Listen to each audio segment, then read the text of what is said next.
Man, we gotta get Schenn out of Nashville.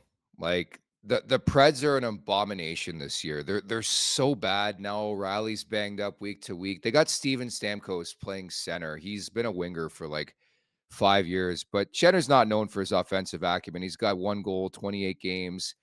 He's 35. He's got a year left in his deal at 2.75.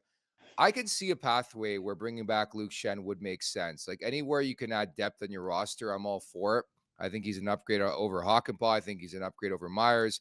I think he's an upgrade over Timmins. Do you like that fit? Yeah, potentially. I could like that. I think if you get him on that right side, a right-handed defenseman, and we talk about playoffs all the time being the only thing that matters, he's a guy that flourishes in the playoffs. He's got the experience and the pedigree, and he knows how to play that style. And if you look at what we have, I mean, the additions that we've made and the way guys are playing. Big McCabe fan. I'm a big Benoit fan. OEL, Tanev. They speak for themselves the way they've came in here.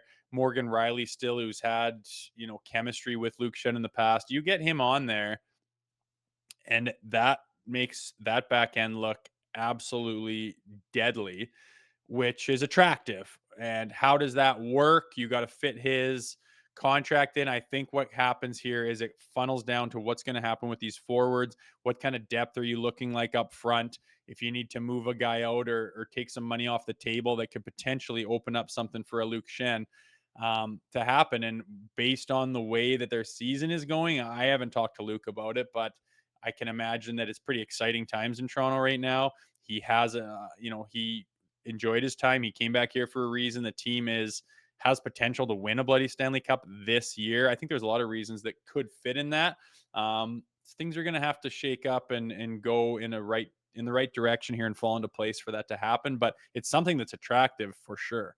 Yeah, and for sure, talking to him, how many times we have, obviously, you're close to them. He loved his time in Toronto both times. I just think it would be a really, really good fit. And I think to your point, I mean, the irony of bringing in Chris Tanev was to play him with Morgan Rielly, but that hasn't been a fit. And they're still probably looking for a guy to play with Morgan Rielly. And the sample size, relatively small, but in their short time, the first go around and the second go around, there seems to be something there with a pairing of Riley and Shen. So, like, I think if you can go out and get a guy who's won before, rugged, that playoff type performer, I think it would be dumb not to at least look at that venture.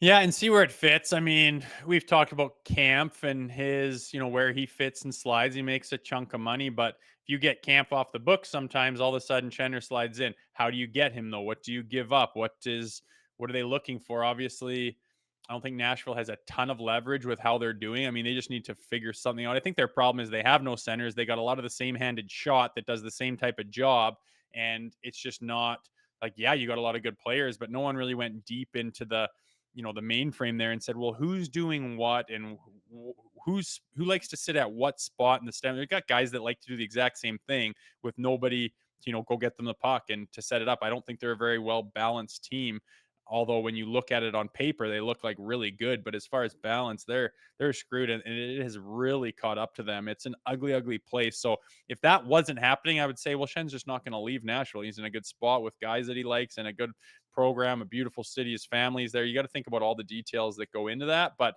shit hits the fan, and it's just continuing to go the way it's going in Nashville. And there's a way for any player to come to the Toronto Maple Leafs when you start sneaking towards the trade deadline.